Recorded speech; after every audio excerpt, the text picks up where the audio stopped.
Welcome to part 3 of Replica Supercar Light. Tonight, I'm in the shop by myself, and I'm attempting to shoehorn in the L83 8L90 into the Roadster Shop Chassis.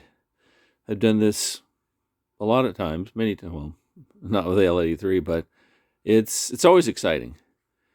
The last time we brought you the frame, we've got our Willwood 6-piston brakes in the front installed, and we'll see some more detail there. They chopped the rear end 1.5 inches on each side, 3 inches, and I haven't got the rear brakes on yet. So tonight we're going to give you a kind of a quick 1-2 of putting this guy in. Okay, so when you're doing this, make sure you just go real slow. Just take one little movement, especially if you're doing it yourself like I'm doing. So we've landed on the rear there. That's where our 8L90, I got a block in there temporarily. I got good news and bad news. I'm in, but the motor mounts don't look right. So one of the things that's nice about these truck engines is that the pan usually fits. And I'm really close. Who knows if we'll need to go an aftermarket pan or not.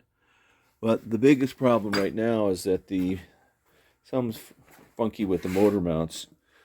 The other motor mounts are over here. They're the same, they're steel instead of aluminum, and they're the same thickness, 3/8. So we've got this one in over here. You can see the drift in it right there.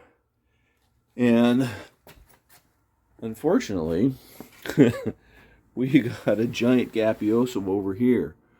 So I'm thinking that I got the wrong motor mounts. I'm not sure what is going on here, but that's a chasm. It's not even close.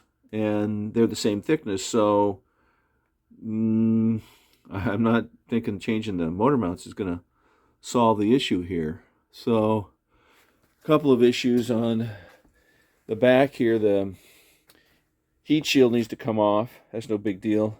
If you've never seen these are how you fill the transmissions now. Right here, there's a plug within a plug.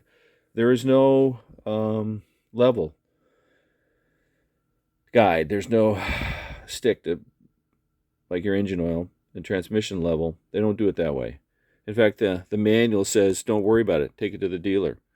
So it's a plug within a plug. You pull the top one off, and then it comes out, and then you fill in there, and then it has a level plug in the bottom, and you fill it up until it comes out of the level plug. So, but you've got to do it at temperature. So that's the procedure. I did that on the 6L, and the 8L and the 10 all work the same. But the 4, 6, 8, and 10, each transmission takes its own transmission fluid. So make sure that you get the right stuff.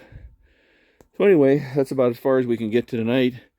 Throwing this dude in, and I'll get a hold of Roadster Shop and figure out why I have a wide chasm. So thanks for watching. See you soon.